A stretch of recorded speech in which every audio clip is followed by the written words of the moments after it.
A nossa dica de hoje versa sobre o tema direitos políticos. É um tema que está no rol dos direitos fundamentais dentro do título 2, o capítulo 3 mais especificamente, e vai do artigo 14 até o artigo 16. Iniciaremos essa bateria de dicas sobre essa temática tratando das espécies. Os direitos políticos eles podem ser divididos em direitos políticos positivos e direitos políticos negativos.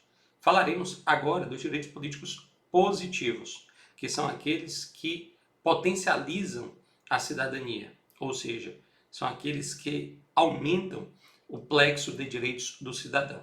Esses direitos políticos positivos, eles se dividem em ativos e passivos. Os positivos ativos são aqueles que investem o cidadão na chamada capacidade eleitoral ativa, que é o direito de votar. Do outro lado, os direitos políticos positivos passivos investem o cidadão, por sua vez, na capacidade eleitoral passiva, que é o direito de ser votado. Mas observe, para exercer o direito de voto, para exercer a chamada capacidade eleitoral ativa, o sujeito precisa preencher condições, porque para votar ele precisa ter título, mas para ter título ele precisa antes ter se alistado como eleitor perante a Justiça Eleitoral. É por isso que para exercer a capacidade eleitoral ativa, a gente diz que o sujeito precisa preencher antes as chamadas condições de alistabilidade. Por que condições de alistabilidade? Justamente porque condições para que ele possa se alistar como eleitor perante a Justiça Eleitoral. E segundo a Constituição, essas condições são ser brasileiro, ter no mínimo 16 anos e não ser conscrito, ou seja, não ser aquele que está no exercício do serviço militar obrigatório. Então, nacionalidade brasileira, idade mínima de 16 anos e não estando no exercício do serviço militar obrigatório, o sujeito ali, a rigor, ele preenche as condições de alistabilidade. Pode se alistar como eleitor perante a Justiça Eleitoral. E a Constituição vai dizer que o alistamento eleitoral e o voto são obrigatórios para os maiores de 18 anos e facultativos para os analfabetos, para os maiores de 70, cuidado, não é 60, e para aqueles que têm entre 16 e 17 anos. Jovens de 16 e 17 anos, portanto menos de 18, também estão inseridos no rol da facultatividade do voto. Então veja, o alistamento eleitoral e o voto, eles são facultativos para essas pessoas. De modo que os analfabetos maiores de 70 e jovens de 16 e 17, eles se alistam se quiser, porém alistados.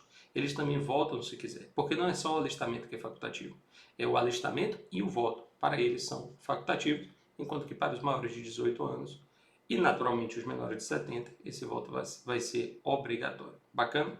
E do outro lado, para a gente fechar essa dica, temos a capacidade eleitoral passiva, que é o direito de ser votado e que também exige condições. São chamadas condições de elegibilidade, porque o sujeito possa se eleger. E que condições são essas, Ellen? Lá você tem o próprio alistamento eleitoral, ou seja, para você poder ser votado antes, você primeiro precisa poder votar. Para você ser eleito antes, você primeiro precisa ser eleitor. Então, o alistamento eleitoral desnecessariamente aparece de maneira redundante nacionalidade brasileira. Eu digo de maneira redundante porque se você já se alistou, pressupõe-se que você preencheu a condição de alistabilidade de ser brasileiro, mas aqui a Constituição trouxe mais uma vez nacionalidade brasileira. Você tem que estar no pleno gozo dos seus direitos políticos, não pode estar com direitos políticos perdidos nem suspensos. Domicílio eleitoral na circunscrição. Você sabe que as pessoas podem, naturalmente, votar em uma cidade e morar em outra, desde que com essa cidade elas tenham algum tipo de vínculo. O que não pode é a pessoa que sequer está alistada eleitoralmente naquela cidade imaginar-se ser votada ali. Aí não pode. Então o sujeito, ele mora em Aracaju, mas ele tem um título em Salvador, ele não pode, ainda que morando em Aracaju, pretender ser candidato em Aracaju se o seu título é de Salvador, por exemplo. Ou pretender ser candidato no estado de Sergipe se o seu título é da Bahia. Então, é preciso o domicílio eleitoral na circunscrição. Depois, filiação partidária e, por fim, idade mínima. As idades mínimas são 35, 30, 21 e 18. Lembrando que 30 é só para governador e vice, 18 é só para vereador, 35 presidente, vice e senador, e o resto você coloca lá em 21 anos.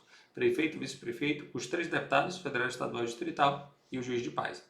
Essas idades vão ser comprovadas, a rigor, no dia do registro da candidatura, com exceção da idade de vereador, que deve ser comprovada na data da posse. Bacana? Muitas informações, mas essa é apenas uma parte Na próxima dica a gente continua com direitos políticos. Um grande abraço e bons estudos.